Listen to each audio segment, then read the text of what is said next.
வணக்கம். Welcome to achieve TNPSC academy. நம்ம daily 10 questions பார்த்துட்ருக்கோம். இன்றைக்கி டே 3. வாங்க ஃபஸ்ட்டு கொஸ்டின்குள்ளே போகலாம். ஒற்றுப்பிழையற்ற சொற்றொடரை தேர்க. ஆப்ஷன் ஏ பாடலை பிரித்து படி, ஆப்ஷன் பி பாடலை பிரித்து படி, ஆப்ஷன் சி பாடலை பிரித்து படி, ஆப்ஷன் டி பாடலை பிரித்து படி. இதில் ஒற்றுப்பிழையற்ற சொற்றொடரை தேர்வு செய்யணும் அப்படின்னு சொல்லியிருக்காங்க. சரியான பதில் ஆப்ஷன் சி. ஆப்ஷன் சி எப்படி கரெக்ட் அப்படின்னு நம்ம பார்த்தோம்னா, பாடலை அப்படின்னு சொல்லும்போது பாடலை ஐ வேற்றுமை உறுப்பு விரிந்து வந்திருக்கு. ஐ வேற்றுமை உறுப்பு விரிந்து வர இடத்துல நம்ம வல்லினம் சேர்க்கணும். அடுத்து பிரித்து படி, இந்த இடத்துல தூ வந்திருக்கு. அதாவது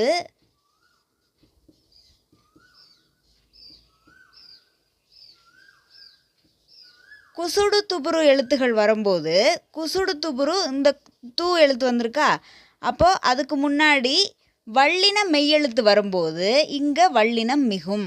அப்போது ஐ வேற்றுமை உறுப்பு விரிந்திருக்கு, குசுடு துபுரு எழுத்துக்களுக்கு முன்னாடி வல்லின மெய்யெழுத்து வந்திருக்கு, அப்போ இங்கே வல்லினம் மிகுது. இதுதான் ஒற்றுப்பிழையற்ற சொற்றொடர். இரண்டாவது கேள்வி, ஊர் பெயரின் மருவுவை அறிந்து பொருந்தா இணையை கண்டறிக. அதாவது இந்த பக்கம் ஊர் பெயர் கொடுத்துருக்காங்க, இந்த பக்கம் மருவு பெயர்கள் கொடுத்துருக்காங்க. இதில் எந்த ஊர் பெயருடைய மருவு பெயர் தவறாக இருக்குதோ அதை நம்ம தேர்ந்தெடுக்கணும். வாங்க ஆப்ஷன்ஸ் பார்க்கலாம். Option A Puducherry Puduvai, option B Pudukkottai புதுமை, option C Kumbakonam Kudanthai, option D Nagapattinam Nagai. சரியான பதில் ஆப்ஷன் பி புதுக்கோட்டை புதுமை. அதாவது புதுக்கோட்டையினுடைய சரியான மருவு பெயர் என்னென்னா புதுகை. ஓகேவா?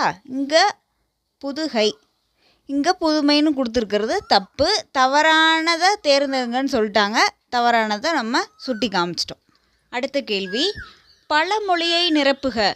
தண்ணீர் டேஷ் ஆனாலும் நெருப்பை அணைக்கும். ஆப்ஷன் ஏ இளநீர், ஆப்ஷன் பி பன்னீர், ஆப்ஷன் சி வெந்நீர், ஆப்ஷன் டி பதநீர். சரியான பதில் ஆப்ஷன் சி வெந்நீர். தண்ணீர் வெந்நீர் ஆனாலும் நெருப்பை அணைக்கும். அடுத்த கேள்வி, அலுவல் சார்ந்த கலை சொற்களை கண்டறிந்து எழுதுக. ஸ்டாப்லர். ஆப்ஷன் ஏ இழுவை முத்திரை, ஆப்ஷன் பி கம்பி தேய்ப்பு கருவி, ஆப்ஷன் சி கோப்பு, ஆப்ஷன் டி மெய்ப்பொதி. சரியான பதில் ஆப்ஷன் பி கம்பி தேய்ப்பு கருவி. இப்போ இழுவை முத்திரையோடைய இங்கிலீஷ் வேர்டு என்ன அப்படின்னு பார்த்தோம்னா ரப்பர் ஸ்டாம்ப். இழுவை முத்திரைனா என்ன? Rubber stamp. கம்பி தேய்ப்பு கருவினா ஸ்டாப்லர்னு பார்த்துட்டோம். கோப்பு அப்படின்னா ஃபைல். மைப்பொதி என்றால் ஸ்டாம்ப் பேட். மைப்பொதினா என்ன? Stamp pad. அடுத்த கேள்வி, தமிழக அரசின் முதல் அரசவை கவிஞர் யார்? Option A Bharathiyar, option B Namakkal கவிஞர், option C Kannadasan, option D Thiruvika. சரியான பதில் ஆப்ஷன் பி நாமக்கல் கவிஞர். நாமக்கல் கவிஞருடைய இன்னொரு சிறப்பு பெயர் என்ன அப்படின்னு பார்த்தோம்னா காந்திய கவிஞர். இவர் காந்திய கவிஞர் என்று மக்களால் அழைக்கப்படுகிறார். ஓகேவா? அடுத்த கேள்வி, குப்தர் காலத்தில் இருந்த அரசாங்கத்தின் வகையை குறிப்பிடவும். ஆப்ஷன் ஏ குழு ஆட்சி, ஆப்ஷன் டி முடியாட்சி, ஆப்ஷன் சி அராஜக ஆட்சி, ஆப்ஷன் டி மக்களாட்சி. சரியான பதில் ஆப்ஷன் பி முடியாட்சி. அடுத்த கேள்வி, இந்திய ரிசர்வ் வங்கியின் சின்னத்தில் உள்ள மரம். ஆப்ஷன் ஏ ரோஜா மரம், ஆப்ஷன் பி பனை மரம், ஆப்ஷன் சி ஆலமரம், ஆப்ஷன் டி பிப்பல் மரம். சரியான பதில் ஆப்ஷன் பி பனை மரம். அதாவது ரிசர்வ் வங்கியில் சின்னத்தில் இருக்கும் விலங்கு அப்படின்னு கேட்டால் புலி. சின்னத்தில் புலி இருக்கிறதுக்கு முன்னாடி இதற்கு முன்னாடி சிங்கம் தான் இருந்துச்சு. இப்போது இந்தியாவினுடைய தேசிய விலங்கு புலினால் ரிசர்வ் வங்கியின் சின்னத்திலும் விலங்கு புலின்னு மாற்றிட்டாங்க. இப்போது சின்னத்தில் பனை மரமும் புலியும் கூடி அமைந்திருக்கு. ரிசர்வ் வங்கின்னு சொன்னோம்னா வங்கியாளர்களின் வங்கி அப்படின்னு ரிசர்வ் வங்கியை சொல்லுவாங்க. அப்புறம் நம்மளுடைய இந்தியாவின் மத்திய வங்கி அப்படின்னும் ரிசர்வ் வங்கியை அழைக்கிறோம். அடுத்த கேள்வி, அடிப்படை உரிமைகள் எவ்வாறு நிறுத்தி வைக்கப்பட முடியும்? ஆப்ஷன் ஏ, உச்சநீதிமன்றம் விரும்பினால். ஆப்ஷன் பி, பிரதம மந்திரியின் ஆணையினால். ஆப்ஷன் சி, தேசிய அவசர நிலையின் போது குடியரசுத் தலைவரின் ஆணையினால். ஆப்ஷன் டி, மேற்கண்ட அனைத்தும். சரியான பதில் ஆப்ஷன் சி, தேசிய அவசர நிலையின் போது குடியரசுத் தலைவரின் ஆணையினால். தேசிய அவசர நிலை ஆர்டிக்கல் என்ன? நேஷ்னல் எமர்ஜென்சியோடைய ஆர்டிக்கல் 352. அடுத்த கேள்வி, 36 ஆட்கள் சேர்ந்து ஒரு வேலையை 11 நாட்களில் முடிப்பார்கள் எனில் அதே வேலையை 44 ஆட்கள் எத்தனை நாட்களில் முடிப்பார்கள்? Option A 6, option B 9, option C 8, option D 4. இந்த சம்மை இப்போ நம்ம சால்வ் பண்ணி பார்த்துடலாம்.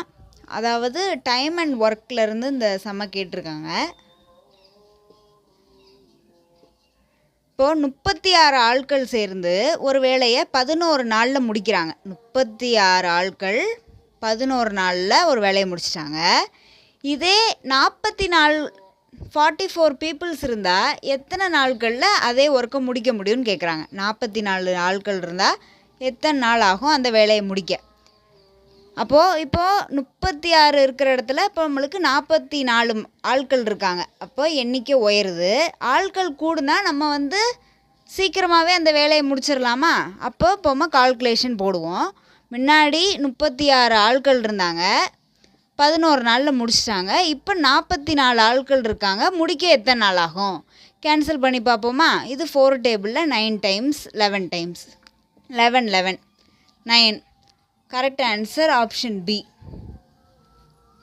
கடைசி கேள்வி, ஏரிகளின் நகரம் என அழைக்கப்படுவது? Option A Jodhpur, option B Udaipur, option C Jaipur, option D Jabalpur. சரியான பதில் ஆப்ஷன் பி உதய்பூர். ஏரிகளின் நாடு என்னன்னு தெரிஞ்சால் கமெண்ட் பண்ணுங்கள். ஜெய்ப்பூரை என்ன சொல்லுவோம்னா இளஞ்சிவப்பு நகரம் அப்படின்னு சொல்லுவோம்.